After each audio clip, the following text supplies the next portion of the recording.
안녕하세요. 미주시론 대학의 미준입니다. 10월 21일 오늘의 빅주시 뉴스를 시작합니다. 오늘도 변함없이 미국 주식 투자의 정석을 지키고 있는 미준에 오신 것을 환영합니다.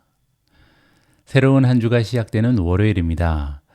희망찬 월요일이라고 생각하시는 분들도 계시겠지만 아마 많은 분들께서 월요일만 되면 조금 스트레스를 받으시는 분들도 계실 텐데요. 저 역시도 예전에 월요일만 되면 기분이 다운되는 월요병을 좀 심하게 앓았습니다. 이럴 때는요, 내가 왜 이렇게 기분이 다운되는지 좀 구체적으로 이유를 계속해서 상기시킬 필요가 있다고 합니다. 그러니까 이제 감정에 이성이 개입할 수 있는 여지를 주는 거죠. 아, 지금 월요일에서 내가 기분이 안 좋구나. 이렇게 인지를 하게 되면요, 그 감정을 컨트롤할 수 있는 힘이 생긴다고 합니다. 그래서 여러분들 직장 생활 하시다가 이제 직장 상사가 기분이 좋지 않잖아요. 그러면은 한마디 물어보는 게 굉장히 중요하다고 하죠. 예를 들어서, 부장님, 사장님, 오늘 기분이 안 좋으신 것 같은데 무슨 일 있으세요? 이렇게 한 번쯤 질문을 하게 되면요. 그 사람들이 한번 생각을 하는 거죠. 아, 내가 지금 와이프랑 싸워서 기분이 안 좋구나. 뭐 이런 식으로 안 좋은 일을 생각해내면서 이성적으로 개입을 하죠. 그렇게 되면요, 부하 직원한테 조금 더 친절하게 대할 수 있다고 합니다. 그리고 이제 역으로 만약에 직장 상사가 기분이 굉장히 좋아 보여요. 그럴 때는 물어보면 안 되겠죠. 왜냐면 부장님 기분 되게 좋아 보이시는데 무슨 일이 있으세요? 이렇게 물어보면요. 아, 사실은 우리 딸이 이번에 중간고사에서 1등을 했어. 이렇게 말씀하시겠죠. 그리고 나서 이제 생각하는 거죠. 아, 이거는 이제 공과 사를 구분해야겠다. 이 직원한테는 내가 할 일을 해야겠다. 이렇게 감정에 이성이 개입이 된다고 합니다. 여러분들 혹시 가족분들 중에 아니면 뭐 직장에 같이 일하시는 분들 중에 기분 좋아 보이시는 분들 계시면 그냥 놔두시고요. 기분이 안 좋은 사람들한테는 한번 물어보시죠. 오늘 기분이 굉장히 안 좋아 보이는데 무슨 일이 있으세요? 이렇게 물어보면요, 여러분들이 괜히 피해를 입는 일을 줄일 수 있을 것 같습니다. 자, 그러면 10월 21일 보내드리는 오늘의 빅주식 뉴스 바로 시작합니다. 오늘 본격적으로 방송을 시작하기 전에요, 지난주 금요일 방송을 보시고 많은 분들께서 같은 질문을 해주셔서 여기에 대한 답을 좀 드릴까 합니다. 일단 미존 멤버분들 중에 정영수님께서 이렇게 적어주셨습니다. 감사합니다. 특히 단기, 중기, 장기 이동평균선으로 계략적 매수와 매도 시점을 파악할 수 있는 강의에 감사드립니다. 그런데 시킹알파의 차트에서 관련 복습 공부를 하고자 했으나 종목별 단기, 중기, 장기 이동평균선을 함께 그리는 방법을 찾아낼 수가 없군요. 시킹알파 혹은 초이스스탁에서 이동평균선을 차트와 함께 그리는 방법을 질문을 해주셨습니다. 그뿐만이 아니고요, 상당히 많은 분들께서 같은 질문을 해주셨죠. 존 킴님께서도 미주님 3년 동안 구독해서 빠지지 않고 거의 매일 보고 있습니다. 이동평균선 투자 사용법을 시킹알파에서는 어떻게 적용하는지 보여주시면 감사하겠습니다. 라고 댓글 남겨주셨고요. 알버트 윤님께서도 같은 질문이십니다. 오늘 보여주신 장기, 중기, 단기를 함께 볼 수 있는 그래프가 초이스 스탁 진단에서도 볼 수 있는지 궁금하네요. 제가 찾을 수 없어 질문드립니다. 라고 같은 질문이 여러 개 올라오고 있습니다. 자, 일단 초이스 스탁에서는요, 이동평균선을 확인할 수 있는 차트 기능은 없는 걸로 제가 알고 있습니다. 하지만 이번 기회에 김인종 대표님과 한번 협의를 해보도록 하겠습니다. 해당 기능을 개발할 수 있는 여력이 있으신지 한번 질문을 드려보도록 하고요. 그리고 이제 시킹알파 같은 경우는 사실 비슷한 툴이 있긴 합니다. 제가 최근에 주가 급등한 아이온큐를 가지고 좀 설명을 드려볼까 하는데요. 아이온큐 페이지 들어오셔서 여기 보시면 모멘텀이 있잖아요. 모멘텀을 클릭하시면 아래쪽으로 쭉 내려가시면 이동평균선이 나와 있습니다. 자, 바로 이 차트인데요. 여기 보시면 두 가지의 문제가 좀 발견이 됩니다. 첫 번째 문제는 뭐냐면요, 일단 이동평균선이 너무 촘촘해서 좀 알아보기가 너무 어렵죠. 첫 번째 어려움이 있고요. 두 번째는요, 우리가 임의로 이동평균선을 변경할 수 없습니다. 지금 디폴트로 10일, 50일, 100일, 200일 이렇게 이평선이 나와 있잖아요. 이 중에서 우리가 원하는 거는 뭐 예를 들어서 나는 10일, 50일, 100일만 사용하든지 아니면 50일, 100일, 150일만 사용하든지 이렇게 조절이 필요한데요. 그게 불가능하죠. 그래서 시킹알파 가지고는 조금 차트 분석을 하기가 조금 어렵다. 이동평균선을 분석하기는 굉장히 어렵다. 이 말씀을 좀 드리고 싶습니다. 그래서 저는 개인적으로요, 최근에 인베스팅 프로라는 멤버십에 추가적으로 가입을 했습니다. 제가 예전에 한번 말씀드린 것처럼 제가 유료로 구독하는 프로그램의 숫자가 8개인데요. 이게 9번째 유료 구독입니다. 그래서 인베스팅 프로에 이번에 가입을 해 봤고요. 굉장히 깔끔한 이동평균선을 여러분들께서 보실 수가 있는데요. 제가 임의로 선택을 할 수가 있습니다. 그래서 저기 보시면 11이평선, 21이평선, 51이평선 세 가지를 제가 선택을 해놨고요. 그 의미는 11이 단기, 그리고 21이 중기, 그리고 51이 장기가 되겠죠.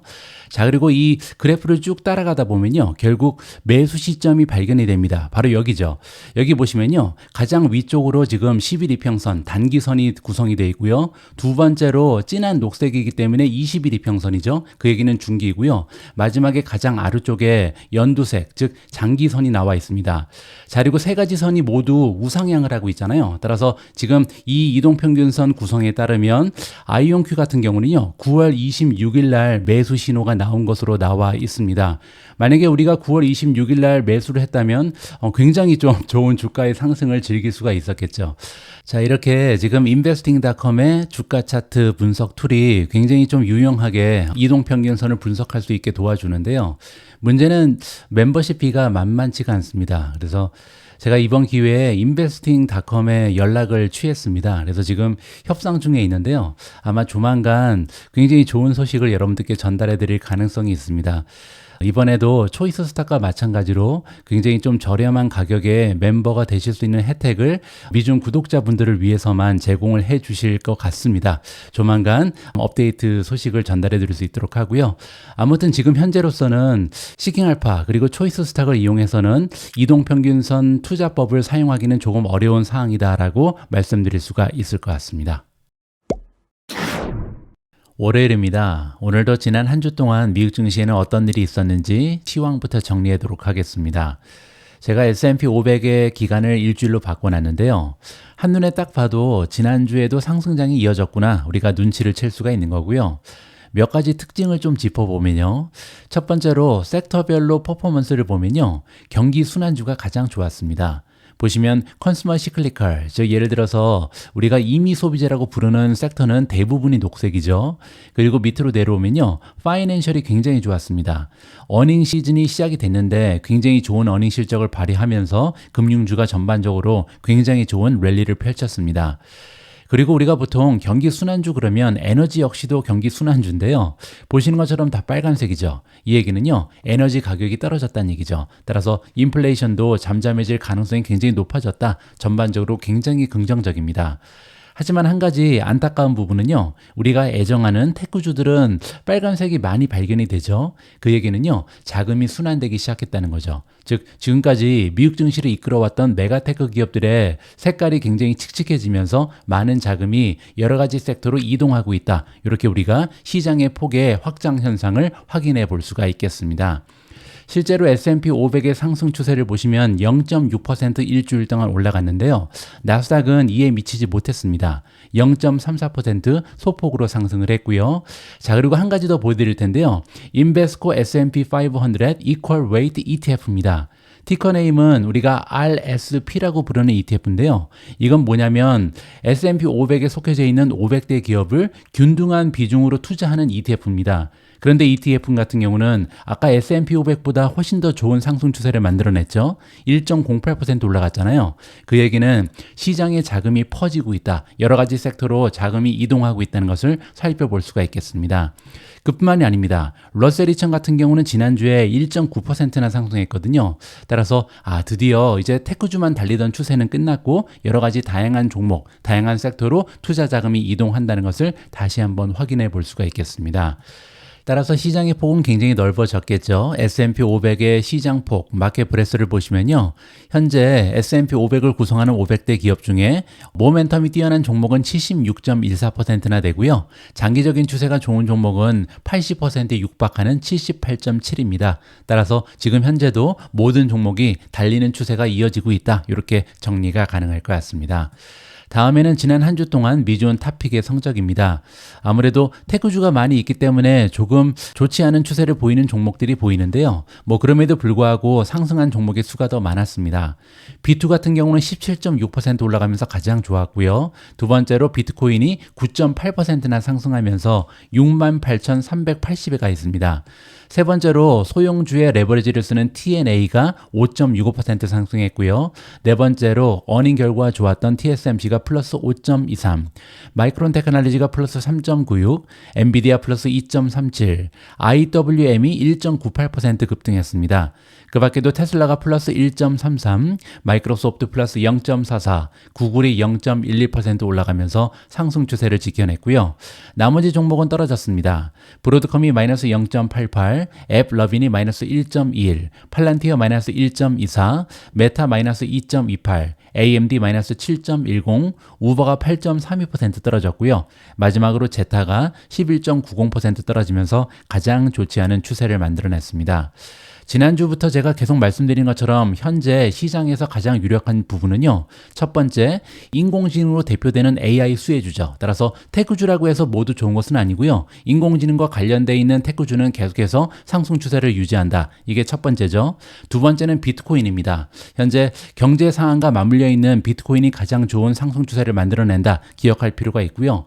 세 번째는 소형주죠. 지금 현재 아까 말씀드린 것처럼 자금이 테크 주식에서 점점 더 많은 섹터로 이동하면서 소형주 역시도 많은 혜택을 받고 있다. 이렇게 세 가지의 투자 전략을 다시 한번 확인해 볼 수가 있을 것 같습니다.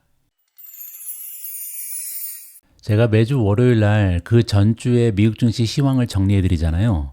근데 마지막으로 주가가 떨어졌다 이런 말씀을 드린 게 언젠지 기억이 잘 나지 않습니다. 그 정도로 정말 오랫동안 미국 증시는 계속해서 상승만 하고 있는데요.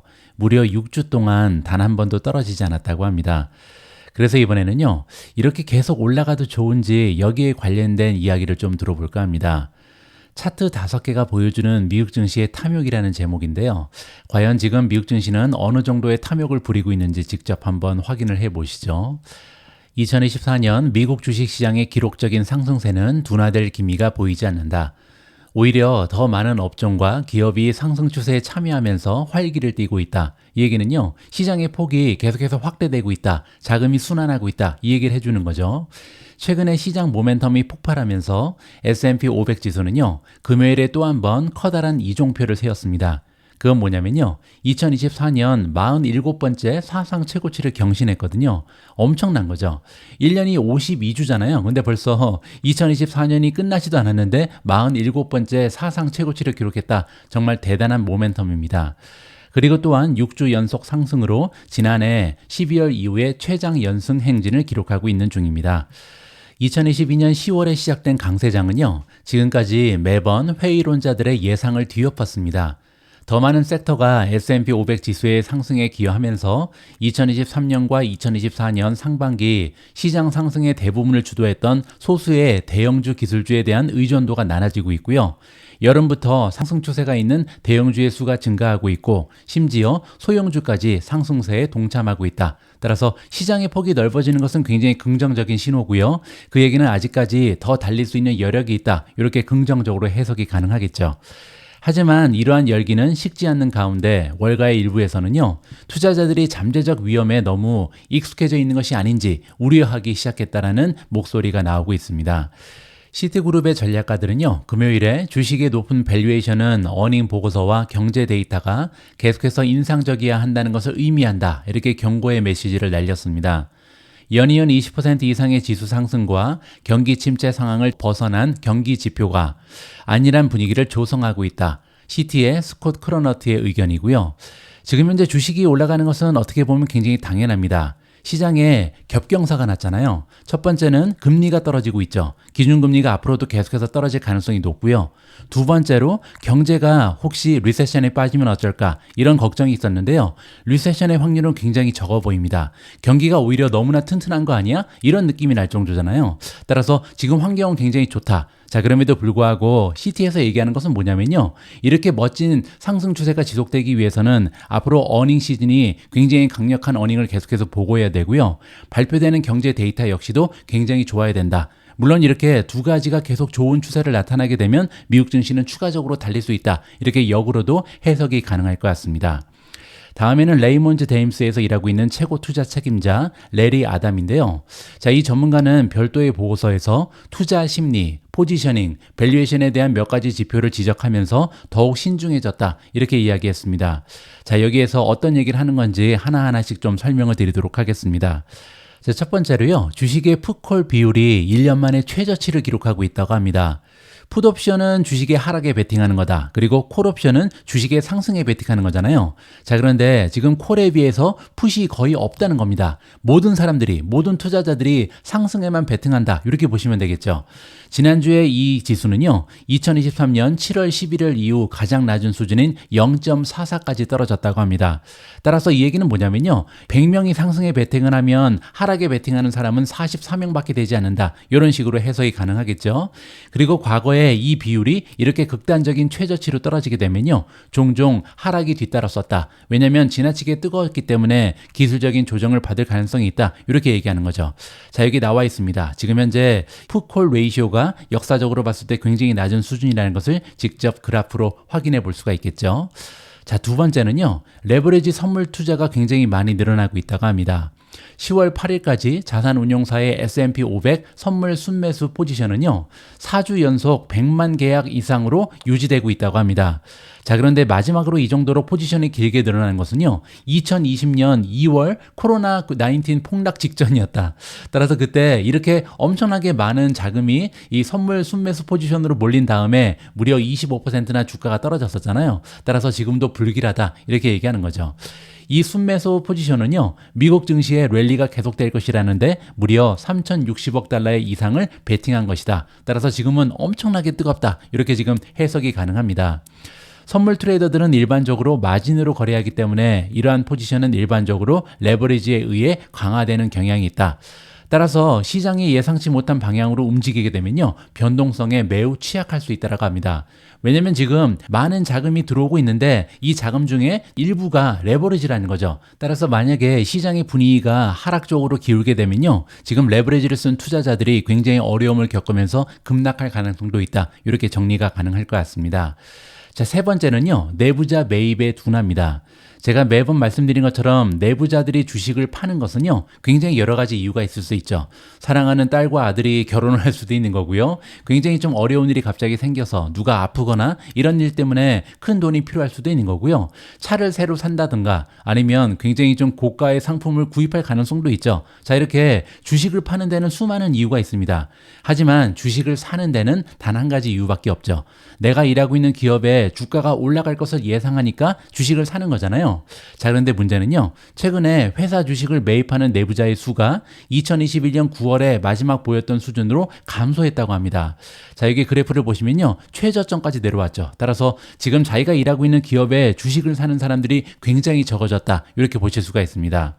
내부자 매수가 정확한 과학은 아니지만 과거에는요. 주식이 싸게 보이는지 비싸게 보이는지에 대한 신뢰할 수 있는 가이드 역할을 해왔던 것이 바로 내부자의 매매 사항이었다. 이렇게 얘기하고 있습니다.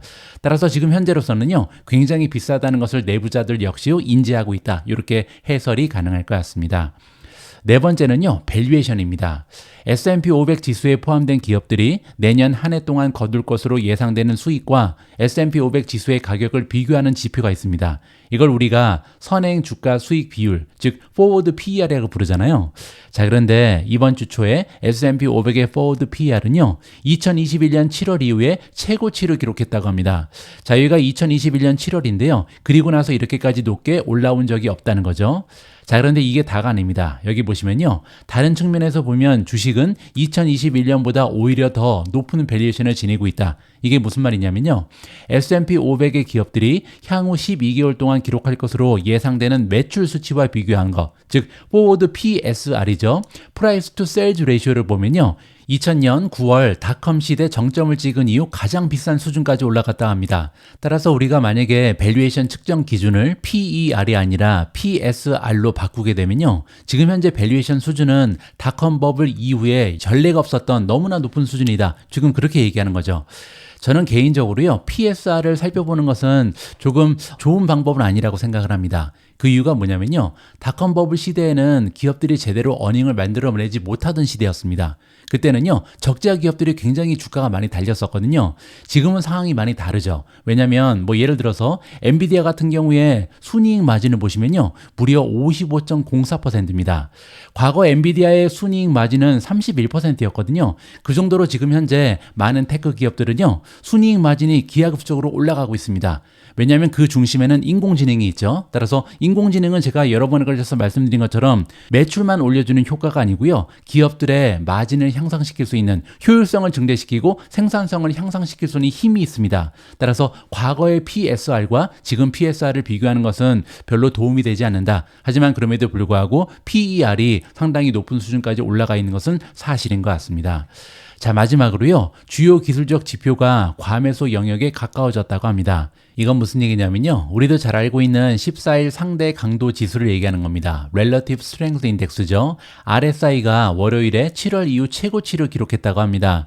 모멘텀 게이지가 70 이상으로 상승하면 역사적으로 시장이 정점을 찍고 있다는 신호로 인식이 가능하다. 자, 여기 보시면 지금 70 아래까지 와 있잖아요. 시장 전체적인 모멘텀이 그 정도로 좋다. 그리고 만약에 70을 넘어가게 되면 과매수죠. 따라서 그렇게 되면 단기적으로 조정이 찾아올 가능성이 높다. 이렇게 정리를 해볼 수가 있겠습니다. 자, 마지막으로 전문가의 의견 하나만 더 확인해 보도록 하죠. 센티멘트 레이더의 설립자인 제이슨 괴퍼트가 나오는데요. 전반적으로 심리가 상승하고 있고 안도감에 빠져 있는 것은 분명하다. 지금 주식시장에는 파티가 열렸다. 이렇게 얘기하는 거죠.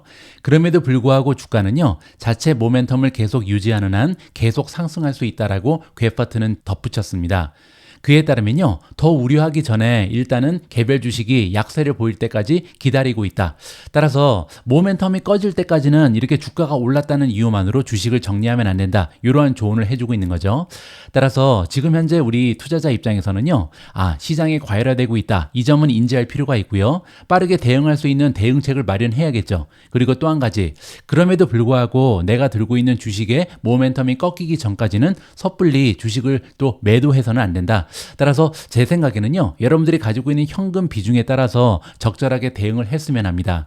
지금 현재 가지고 있는 현금이 없으신 분들은 조금씩 매도를 하는 것도 괜찮고요. 하지만 나는 이미 한 20%, 30%는 현금으로 들고 있다. 이런 분들께서는요, 조금 더 달릴 가능성이 높기 때문에 이러한 모멘텀, 상승 추세를 지킬 필요가 있다라고 해설을 해드릴 수가 있겠습니다. 자, 다음에는요, Fear and Greed 인덱스를 잠깐 보여드리죠. 지금 현재 공포 탐욕 지수가 75까지 올라갔습니다. 한 가지 굉장히 궁금한 부분은요, 과거 몇 주 동안 75를 찍고 나면 여지없이 주식이 떨어지면서 다시 한번 우상향할 수 있는 기회를 마련했잖아요. 과연 이번에도 주가가 떨어지면서 75 이하로 떨어질지, 아니면 계속해서 상승하면서 이 지수가 76, 77, 78 이렇게 달리는 경향을 보여줄지 한 가지 굉장히 중요한 투자의 포인트가 될 것 같습니다. 내일 아침에 Fear and Greed 인덱스 움직임을 다시 한번 같이 확인해 보면 좋을 것 같습니다. 지금 현재 미국 증시의 현황은요, 어떻게 보면 상승장의 사이클에서 성숙 단계에 이르렀다. 이렇게 해석이 가능합니다. 그 얘기는요, 처음에는 일부의 주도주에 의해서 이렇게 상승 추세가 가속화되다가 결국은 시장의 폭이 넓어지고 여러 개의 다양한 섹터가 동시다발적으로 올라가면서 드디어 그 절정에 이르는다. 그리고 나서 이제 결국은 하락세에 돌입할 수도 있다. 이렇게 부정적으로도 예측이 가능한 거죠. 자, 그런데 만약에 이러한 상승 추세가 꺼지지 않고요, 다시 한번 사이클이 반복될 가능성도 있는데요. 그건 뭐냐면, 만약에 우리가 사랑하는 AI 수혜주들이 다시 힘을 내게 되면요, 하락세로 빠지지 않고 다시 처음으로 돌아올 가능성도 있습니다. 자, 그런 의미에서 이번 기사는 굉장히 커다란 의미를 가지고 있는데요. 데이터 센터에서 지금 엄청난 투자 기회가 계속해서 보인다라는 반가운 소식입니다. 오펜하이머에 따르면요, 데이터 센터에 대한 수요 증가는 인프라를 계속 앞지르고 있고요. 2025년에는 용량 제약으로 이어질 가능성이 높다라고 합니다. 없어서 못 판다는 거죠. 대규모 언어 모델과 기타 인공지능 애플리케이션의 등장으로 인해서 엄청난 양의 컴퓨팅 성능이 필요해지고 데이터 센터의 수요가 계속해서 급등하고 있는 것을 현장에서 확인해 볼 수 있었다고 합니다. 하이퍼스케일러는 이제 3대 기업을 얘기하는 거죠. 아마존의 AWS, 마이크로소프트의 애저, 그리고 구글 클라우드를 얘기하는 건데요. 이러한 하이퍼스케일러는 지금 여전히 트레이닝을 위한 인프라가 부족한 라지 랭귀지 모델 전쟁에 갇혀 있고요. 이는 데이터 센터 가격 책정에 도움이 되고 있다. 따라서 너무나 많은 기업들이 데이터 센터를 이용하기 위해서 몰려들고 있기 때문에 이러한 하이퍼스케일러 입장에서는요, 가격을 올릴 수 있는 여력이 있다. 이렇게 긍정적으로 해석이 가능한 거죠. 오펜하이머의 애널리스트 티모시 호란의 의견이고요. 현장 확인 결과 하이퍼스케일러의 데이터 센터 수요가 매우 강력해서 내년에는 용량이 부족할 것으로 보인다고 합니다. 구체적으로 긍정적인 부분이 뭐냐면요. 기업들이 데이터가 새로운 석유라는 사실을 깨닫고 있고요. AI를 구현하기 위해 클라우드로의 마이그레이션을 요구하거나 가속화할 것이다. 예전에는요, 이 데이터의 가치를 잘 몰랐던 기업들이 많은데 이제는 데이터가 얼마나 중요한지 드디어 인지하고 있다. 왜냐면요, 인공지능은 데이터가 없으면 깡통이거든요. 따라서 인공지능을 활용해서 경쟁력을 갖추기 위해서는 데이터를 관리할 필요가 있고요. 그러기 위해서는 이 데이터를 클라우드로 이동해야 되는 필요성이 생긴다는 거죠. 모두가 지연 시간, 비용, 정확성 사이에서 균형을 맞추려고 노력하고 있고요. 이를 위해 더 작은 모델이 필요한 경우가 많이 있다라고 합니다. 오펜하이머는요, 데이터 센터 경쟁의 확실한 승자, 즉 마이크로소프트, 아마존 AWS, 구글의 클라우드 외에도 두 번째 파생적인 종목들도 좋아 보인다. 이렇게 밝히고 있습니다. 따라서 투자의 기회는요, 이 세 종목 외에도 다양한 기업들에 널려져 있다. 이렇게 얘기하는 건데요. 뭐 예를 들어서 코젠트 커뮤니케이션, 디지털 오션, 에퀴닉스, 클라우드 플레이어 같은 인프라 종목들이 포함이 되고요. 티모시 호라는 또한 통신사와 같은 기업들이 내부 운영을 개선함에 따라 암독스 같은 회사도 혜택을 보고 있다라고 주장하고 있고요. 그 밖에도 나이스라는 종목, 그리고 베리언트 시스템도 사용 사례가 계속해서 올라가고 있고 채택이 가속화되고 있기 때문에 내년에는 더욱더 주가가 올라갈 수 있는 기회가 남아있다라고 추천을 해주고 있습니다. 자, 그래서 제가 시킹알파에 가서 데이터 센터 수혜주의 펀더멘탈을 좀 비교해 봤는데요. 보시는 것처럼 퀀트 레이팅에 있어서는 딱 한 종목만 스트롱 바이를 받고 있습니다. 바로 클라우드 플레이어인데요. 클라우드 플레이어 같은 경우는요, 지금 밸류에이션 점수만 C를 받고 있고 나머지 팩터에서는 모두 A 플러스 아니면 B를 받으면서 가장 좋은 퀀트 레이팅을 획득하고 있습니다. 자, 그리고 지금 현재 시킹알파에 연계되어 있는 애널리스트들은요, DOCN이라는 종목을 강력 매수를 주고 있고요. 클라우드 플레이어는 바이, 마지막으로 나이스라는 종목은 스트롱 바이, 강력 매수를 지금 주장하고 있습니다. 자, 그리고 월가의 전문가들 역시도 굉장히 좋은 점수를 모든 종목에 주고 있는데요. 그 중에서도 DOX 그리고 나이스가 스트롱 바이를 획득했습니다. 따라서 전반적으로 봤을 때 지금 두 종목 정도가 가장 좋은 평가를 받는 거죠. 첫 번째는 클라우드 플레이어고요. 두 번째는 나이스입니다. 나이스 같은 경우는 지금 퀀트 스코어가 밸류에이션 때문에 아마 홀드에 머물러 있는 것 같은데요. 뭐 그럼에도 불구하고 다양한 퀀트 팩터에서 좋은 점수를 획득하고 있습니다. 자, 그래서 이번에는요, 초이스 스탁으로 이동을 해서 과연 클라우드 플레이어 그리고 나이스라는 종목에 어떤 평가를 내리고 있는지 직접 한번 확인을 해보도록 하겠습니다. 자, 일단은 클라우드 플레이어인데요. 클라우드 플레이어 같은 경우는 관망이라는 평가가 나옵니다. 관망이라는 것은요, 이미 이 주식을 팔았고요. 아직까지는 사지 않고 지켜보고 있다. 이렇게 보시면 되겠죠. 최근에 매도 신호는 93.76입니다. 그때 팔았다는 거죠. 여기 보시면요, 4월 15일 날 팔고 나서 아직까지 사지 않고 있다. 이렇게 보시면 될 것 같고요. 현재 클라우드 플레이어는 스마트 스코어가 그저 그렇습니다. 38점을 받으면서 전체 상위 50%에 머물러 있다. 따라서 펀더멘탈이 그렇게 좋은 종목은 아니다. 이렇게 평가가 나오고 있고요. 밸류에이션은 적정가가 81달러입니다. 따라서 지금 현재 주가가 90달러이기 때문에 그렇게 좋은 밸류에이션이 발견되지 않고 있는 거죠. 자, 그러면 두 번째 종목으로 이동해 보도록 하겠습니다.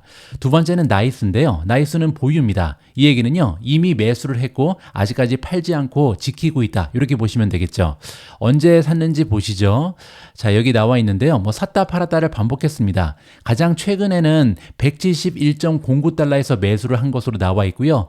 2024년 10월 14일 날 매수를 했죠. 그래서 아직까지 팔지 않고 지키고 있다. 이렇게 보시면 되고요. 나이스 같은 경우는 스마트 스코어가 77입니다. 그 얘기는요, 전체 6,000개의 기업 중에 상위 3%에 속하는 굉장히 펀더멘털이 좋은 기업이다. 이렇게 평가가 나오고 있는 거고요. 밸류에이션은 저평가입니다. 적정가가 무려 247이거든요. 따라서 지금 현재 주가가 179이기 때문에 굉장히 좀 한번 관심을 가지고 분석해 볼 만한, 공부를 해볼 만한 그런 종목이 나이스다. 이렇게 보실 수가 있겠죠. 밑으로 내려가서 보시면요. 종목 진단인데 현재 미래 성장성이 조금 떨어지는 것으로 나와 있는데요. 이 부분이 조금 향상이 된다면 굉장히 좋은 주식이 될 가능성도 있을 것 같습니다. 자, 밑으로 조금 더 내려가서 다음에는요. 주가 EPS 차트를 잠깐 보시면요. 보시는 것처럼 그렇다고 해서 성장이 멈추지는 않습니다. 계속해서 어닝이 성장할 거다. 이러한 예측이 나오고 있는데요. 그럼에도 불구하고 주가 흐름은 그렇게 좋지가 않았죠. 따라서 지금 현재 어닝에 대한 전망의 방향과 주가 흐름의 방향이 약간은 상충되는 경향이 있기 때문에 좋은 투자의 기회가 남아 있을 수도 있다. 이렇게 점검이 가능한 거죠. 따라서 나이스라는 종목은요. 지금 초이스 스탁에 따르면 어쩌면 좋은 투자의 종목이 될 수 있다라고 결론을 내려볼 수가 있겠습니다. 물론 초이스 스탁만 믿고 투자하면 안 되겠죠. 여러분들 이 종목이 도대체 어떤 종목인지 어떤 기업인지 공부를 충분히 하신 이후에 투자 결정을 하셔야겠다라고 다시 한번 말씀드리고 싶습니다. 바로 앞 기사의 내용에 따르면요. 데이터 센터의 수요는 지칠 줄 모르고 계속해서 급등하고 있습니다. 게다가 내년 정도가 되면 데이터 센터의 용량이 수요에 비해서 부족할 것이다. 이러한 전망이 대두되고 있는데요. 그 의미는 앞으로도 계속해서 데이터 센터의 수를 늘려야겠죠. 자, 이렇게 데이터 센터가 계속해서 늘어나게 되면요. 결국 엔비디아 GPU에 대한 수요 역시도 급등할 수 있는 가능성이 높다. 이렇게 정리가 가능합니다. 자, 그런 의미에서 이번에는요. 엔비디아 목표 주가를 $190로 인상한 투자 기관이 있는데요. 바로 뱅크 오브 아메리카입니다. 도대체 어떤 근거를 가지고 이러한 높은 목표 주가를 설정했는지 그들의 이야기를 한번 들어보도록 하겠습니다. 뱅크 오브 아메리카에 따르면 엔비디아는요. 앞으로 더 큰 성장을 이룰 가능성이 높다라고 긍정적으로 평가합니다. 애널리스트 이름은 비벡 아리아고요. 비벡 아리아는 이 거대 칩 제조업체에 대한 매수 등급을 재차 강조하고 목표 주가를 $190까지 $25 추가적으로 올렸습니다. 그렇게 되면요. 목요일 종가 대비 약 38.8%의 추가적인 상승 여력이 있다. 이렇게 정리가 가능하죠.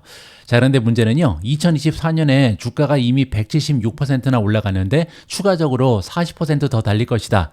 자, 그리고 더 대단한 것은요. 작년 같은 경우는 엔비디아 주가가 239% 올라갔거든요. 그 얘기는 작년에 239%, 올해는 이미 플러스 176%, 그리고 앞으로도 40%는 더 달릴 수 있다. 이러한 전망이 대두되고 있는 거죠. 비벡 아리아는요, TSMC의 3분기 실적, 그리고 이달 초에 블랙웰 칩에 대한 수요가 미쳤다. 이렇게 얘기한 엔비디아 CEO 젠슨 황의 코멘트, 이러한 근거를 들어서 앞으로도 엔비디아 주가는 쭉 달릴 수 있다. 이렇게 평가를 하는 것 같습니다. 그뿐만 아니라 비벡 아리아는요, 더 많은 성장을 위한 촉매제로 SN2라든지 서비스나우 같은 기업과의 과소평가된 기업 파트너십을 꼽고 있습니다. 이 애널리스트는 목요일에 고객들에게 보낸 메모에서 이렇게 얘기합니다. 엔터프라이즈에서 AI 입지가 점점 커지고 있으며 엔비디아가 파트너로 선택되고 있다. 엔비디아는 여러 업종, 예를 들어서 SN2, 서비스나우, 마이크로소프트 이렇게 다양한 업종에 걸쳐 있으며 AI 파운드리, AI 헙, NIM과 같은 제품은 하드웨어 측면뿐만 아니라 시스템 그리고 생태계 측면에서도 AI 리더십의 핵심 수단이다. 이렇게 주장하고 있습니다. 조금 어렵게 나와 있는데요. 이걸 좀 정리해보면 지금까지 엔비디아가 작년에 239%, 올해 170% 이상 주가가 상승한 이유는요. 결국은 데이터 센터 때문이었습니다. 인프라죠. 이걸 우리가 AI를 훈련시키는 단계다. 이렇게 말씀드렸잖아요. 근데 지금부터는 AI를 훈련시킬 뿐만 아니라 훈련도 계속 시켜야겠죠. 왜냐면 데이터 센터가 모자르잖아요. 자, 그뿐만 아니라 이제는 많은 기업들이 AI를 채택하고 있죠. 그 얘기는요. 애플리케이션이 늘어나고 있다는 겁니다. 그리고 이 애플리케이션 쪽에서도 엄청난 성장의 기회가 있다. 이거를 우리가 추론 단계라고 부르죠. 따라서 추론 단계에서도 엔비디아가 독보적인 위치를 차지할 가능성이 높은데요. 그 이유는 뭐냐면 여기 나와 있는 것처럼 AI 파운드리, AI 헙, NIM 이건 뭐냐면요. 생태계가 있다는 겁니다. 소프트웨어가 있다는 거죠. 따라서 엔비디아의 GPU뿐만 아니라 이 GPU를 적절히 사용하기 위해서는 엔비디아의 소프트웨어가 필요하고요. 그러면 엔비디아가 구축해 놓은 이 생태계 안에 갇혀서 많은 기업들이 엄청난 비용을 지불할 것이다. 이렇게 정리가 가능합니다. 이 애널리스트는 또한 엔비디아의 밸류에이션이 여전히 매력적이다. 이렇게 주장하고 있는데요. 그럴만합니다. 왜냐하면 현재 엔비디아의 주가 수익 비율, 즉 PER은 48.1배에 불과하거든요. 물론 48배가 낮은 PER은 아닙니다. 그런데 성장세를 대입을 해야 되잖아요. 지금 현재 엔비디아의 성장세는 정말 미친 성장률입니다. 보시는 것처럼 지난 1년 동안 엔비디아의 매출은 194% 이상 급등했고요. 다가오는 1년 동안도 무려 87.4% 추가적으로 매출이 올라갈 것이다. 이러한 전망이 대되고 있거든요. 따라서 지금 현재 성장세를 생각해 봤을 때 48.1배는 낮은 PER이다. 이렇게까지도 주장이 가능한 거죠. 비벡 아리아는 향후 2년간 엔비디아가 최소 2천억 달러의 잉여현금 흐름을 창출할 수 있으며 이는 애플과 경쟁할 수 있는 수준이고 성장 옵션을 제공할 것이다. 이렇게 전망을 하고 있습니다. 따라서 그는 엔비디아의 잉여현금 흐름 창출이 시장에서 과소평가되고 있다. 이렇게 얘기했고요. 매그니피센트 7의 평균의 약 2배에 달하는 마진을 기록하고 있다. 굉장히 중요한 얘기를 했습니다. 앞에서 우리는 엔비디아의 매출이 엄청나게 급등하는 것을 볼 수 있었죠. 성장세가 대단하잖아요. 자, 그런데 성장률만 대단한 것이 아니라 지금 현재 마진 역시도 다른 기업에 비해서, 다른 최고의 기업에 비해서도 2배에 달하는 엄청난 수익률을 보이고 있다. 따라서 두 가지 모두 굉장한 추세를 보이면서 엔비디아의 주가 상승은 충분히 지속될 수 있다는 의견입니다. 다음에는 비트코인으로 이동합니다. 최근 비트코인의 상승 추세가 정말 무서운데요. ETF에 24억 달러가 유입된 이후 7만 달러에 근접하고 있습니다. 자, 이렇게 비트코인이 계속해서 달리는 이유가 두 가지 정도로 압축이 되는데요. 첫 번째 이유부터 설명을 좀 드리도록 하겠습니다. 비트코인은 월요일에 Exchange Traded Fund, 우리가 ETF라고 부르는 거죠. 이 비트코인 ETF의 유입이 급증하고 있고요. 미국 규제 전망에 대한 낙관론이 정서를 뒷받침하면서 7만 달러에 근접했다라고 정리가 나와 있습니다. 블룸버그가 집계한 데이터에 따르면요. 미국 현물 비트코인 ETF는 10월 18일까지 6일 동안 약 24억 달러의 순유입을 유치했는데요. 그것은 11월 5일 대선 이후에 미국 암호화폐 규정이 더 우호적으로 바뀔 것이다. 이러한 베팅이 늘어나고 있다. 이렇게 설명이 나와 있는 거죠. 그 이유는 여러분들 잘 알고 계신 것처럼 공화당 후보 트럼프가 비트코인을 이른바 트럼프 트레이드로 간주할 정도로 암호화폐를 지지하고 있기 때문이고요. 그뿐만이 아닙니다. 민주당의 라이벌 해리스 부통령 역시도 암호화폐 산업에 대한 규제 프레임워크를 지지하겠다. 이렇게 공언한 바가 있습니다. 그 얘기는요. 바이든 대통령 행정부에 비해서 앞으로 다가오는 미래에 있을 미국의 행정부는 훨씬 더 비트코인에 대해서 우호적일 것이다. 비트코인을 지지해 줄 것이다. 이러한 분위기가 확산되고 있다는 거죠. 자, 이러한 이유로 인해서 지금 현재 비트코인 ETF에 엄청난 자금이 유입되고 있으며 그래서 7만 달러 근접하는 수준까지 비트코인이 달리고 있다. 이게 첫 번째 이유라고 정리가 가능합니다. 자, 두 번째 이유를 보여드릴 텐데요. 미국의 SEC가 비트코인 현물 ETF 옵션 상장을 승인했다라는 또 하나의 굉장히 커다란 호재가 발생했습니다. 미국 증권 규제 당국은요, 뉴욕 증권 거래소에서 비트코인 현물 가격에 연동된 옵션을 상장하고 거래할 수 있도록 11개의 상장지수 펀드에 신속 승인을 부여했다. 규제 당국이 발표했습니다. 미국 증권거래위원회, 우리가 SEC라고 부르는 기관이죠. SEC는요, 지난 1월 달 비트코인 ETF를 승인한 바가 있고요. 광범위한 암호화폐 산업의 분수령이 될 만한 커다란 사건이었습니다. 자, 올해 같은 경우는 두 가지의 경사가 겹쳤죠. 첫 번째는요, 비트코인의 수요랑 관계가 있습니다. 바로 ETF의 승인이죠. ETF가 승인됐다는 것은요, 비단 쉽게 사고 팔 수 있다, 이 의미가 아닙니다. 개인 투자자에 한정됐던 비트코인의 수요가 드디어 많은 기업들과 기관으로 확대될 수 있는 커다란 계기가 마련됐다. 이렇게 이해하는 것이 현명할 것 같고요. 두 번째는 공급에 관련된 사건이었는데 바로 공급이 반으로 줄어드는 반감기였죠. 따라서 올해 같은 경우는 비트코인이 계속해서 상승할 수 있는 여지가 마련이 됐는데요. 문제는 금리가 계속해서 높게 유지가 되면서 쉽게 비트코인이 올라가지 못하고 박스권에 갇혀 있었습니다. 자, 그런데 지금부터 금리가 떨어지는 사건이 발생을 했잖아요. 따라서 이제는 드디어 박스권을 뚫고 비트코인이 달리지 않을까, 이렇게 기대감이 확대되고 있는 상황이다. 이렇게 보시면 될 것 같습니다. 자, 밑에 여러 가지 ETF의 이름이 나옵니다. Fidelity Wise Origin Bitcoin Fund, 두 번째로 ARK21 Shares Bitcoin ETF, 세 번째로 인베스코 갤럭시 비트코인 ETF, 그레이스케일 비트코인 트러스트 BTC, iShares 비트코인 트러스트 ETF, 이렇게 다양한 ETF가 금요일 날 옵션 승인을 받은 펀드 중에 일부다. 이렇게 보시면 됩니다. 비트코인 지수에 상장된 파생 상품인 지수 옵션은요, 비트코인에 대한 노출을 빠르고 저렴하게 확대할 수 있는 방법으로 기관 투자자와 트레이더들에게 세계 최대 암호화폐에 대한 노출을 해지할 수 있는 대안이 될 수 있다. 굉장히 중요한 얘기가 써 있는데요. 비트코인은 아무래도 리스크가 굉장히 크잖아요. 따라서 기관 투자자 입장에서는 아무래도 많은 부담이 될 수밖에 없습니다. 변동성이 너무 크다는 거죠. 자, 그런데 이제 옵션이 상장이 승인이 됨으로써 해직을 할 수 있는 방법이 생긴 거죠. 따라서 비트코인에 투자할 수 있는 여력이 더 넓어지고 있다. 방법이 생겼다. 이렇게 우리가 정리를 하면 좋을 것 같습니다. 규제 당국은 지난달에 자산운용사 블랙록이 비트코인 ETF의 옵션 상장 및 거래를 승인한 바가 있다. 따라서 지난달에는요, 블랙록 ETF 딱 하나만 옵션 상장이 승인이 됐었는데 지난주 금요일 날 드디어 나머지 ETF에도 모두 옵션에 대한 승인이 났다. 따라서 지금부터는요, 굉장히 많은 기관 투자자들이 비트코인 ETF에 투자할 수 있는 기반이 확립이 됐다라고 정리를 해드리겠습니다.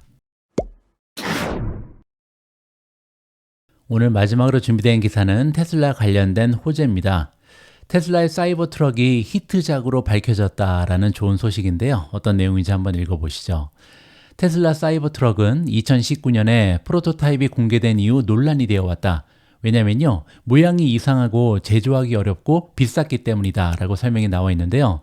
하지만 그럼에도 불구하고 사이버 트럭은 히트작으로 밝혀졌다라고 합니다. 3분기에 테슬라는요, 미국에서 총 16,692대의 사이버 트럭을 판매했는데요. 전기 트럭의 시장 점유율 50%에 육박하는 굉장히 많은 숫자라고 합니다. 또한 켈리 블루북에 따르면 9월에 5,000대 이상의 사이버 트럭이 판매됐음에도 불구하고 9월달 사이버 트럭의 평균 거래 가격이요, 무려 11만 6,706달러에 달했다고 합니다. 11만 6,706달러면요, 한화로 하면은 1억 6천만 원이 넘어가거든요. 정말 엄청난 고가의 판매가 되고 있다는 것을 확인해 볼 수가 있죠. 그 정도로 많은 양의 자동차가 그렇게 비싸게 팔리는 것은 흔한 일이 아니다. 당연하겠죠. 미국 신차 시장에서 10만 달러가 넘는 차량은 3%에서 4%에 불과하다라고 합니다. 따라서 이번에 발표된 테슬라의 실적은 너무나 긍정적이다. 이렇게 평가가 가능하고요. 이로써 테슬라 사이버 트럭은 고가 신차 세그먼트에서 약 10%의 시장 점유율을 차지하게 됐다라고 합니다. 9월까지 테슬라의 2024년 미국 신차 판매량에서 차지하는 전체 시장 점유율은요, 약 4%에 불과했다. 따라서 테슬라의 전체 시장 점유율에 비해서 지금 사이버 트럭의 점유율은 굉장히 높은 편이다. 이렇게 볼 수가 있겠죠. 사이버 트럭의 다음 과제는요, 더 저렴한 가격의 차량을 더 많이 판매하는 것이다. 이제는 양으로 승부를 해야겠죠. 트라이모터 사이버 비스트는 약 9만 5천 달러부터 시작을 하고요. 전륜 구동 버전은 7만 5천 달러에서 시작합니다. 그리고 아직까지 판매는 되고 있지 않지만 6만 달러부터 시작하는 후륜 구동 버전도 있거든요. 따라서 이렇게 다양한 버전이 등장을 하면서 앞으로는 조금 더 많은 판매량을 기대해 볼 필요가 있겠죠. 궁극적으로 테슬라는요, 연간 25만 대의 사이버 트럭을 생산하고자 한다. 그리고 이를 달성하려면 이렇게 다양한 상품을 지속적으로 판매해야 된다. 이렇게 이해가 가능합니다. 자, 그리고 더 많은 모델에 관해서는요, 2025년에 모델 2라고 불리는 저가형 전기차를 출시할 예정에 있는데요. 그러면 더 많은 자동차 시장이 열릴 가능성이 있습니다. 4만 달러 미만의 승용차 그리고 소형 SUV는요, 신차 시장의 약 절반을 차지합니다. 따라서 그 얘기는요, 아직까지도 테슬라가 판매하고 있는 전기차는 대부분의 소비자를 타겟으로 하기에는 조금 비싸다. 이렇게 이해가 가능하겠죠. 따라서 새로운 모델 2가 출시되게 되면 테슬라의 시장 점유율이 급격하게 올라갈 가능성이 높다. 이러한 기대가 성립할 수 있습니다. 따라서 투자자들은요, 모델 2가 정체된 판매 성장을 촉진할 것으로 기대하고 있습니다. 2024년 첫 3분기 동안 테슬라는 전년 동기 대비 약 2% 감소한 120만 대의 자동차를 인도했는데요. 월가에서는 지금 2024년에 테슬라가 약 180만 대를 인도하면서 2023년과 비슷한 수준으로 마감을 할 것이다. 이러한 예상치가 나오고 있습니다. 자, 그리고 내년 같은 경우는요, 테슬라가 2025년에 약 200만 대를 인도할 것으로 예상이 나오는데요. 만약에 올해 180만 대에서 200만 대까지 올리기 위해서는 결국은 더 많은 사이버 트럭 그리고 모델 2를 판매하기 시작해야 된다. 이렇게 가정이 가능하겠죠. 월요일 거래에서 테슬라 주가는 현재까지 올해 들어 11% 하락한 상황입니다. S&P 500 지수에 약 34%포인트 뒤졌습니다. 왜냐면 지금 현재 S&P 500은 플러스 23%거든요. 그리고 그 중심에는 판매량 감소가 있죠. 따라서 이제 중요한 것은요, 결국은 실적이다. 왜냐면 로보택시 이벤트도 끝났잖아요. 이번 주에는 테슬라의 어닝이 발표됩니다. 따라서 이번 주에 발표되는 어닝 결과 그리고 가이던스의 수치에 따라서 향후 테슬라 주가의 운명이 결정된다. 이제는 정말 실적으로 승부해야 되는 시기가 다가왔다. 이러한 식으로 마무리가 가능할 것 같습니다. 10월 21일 오늘의 미국 주식 뉴스는 여기까지입니다.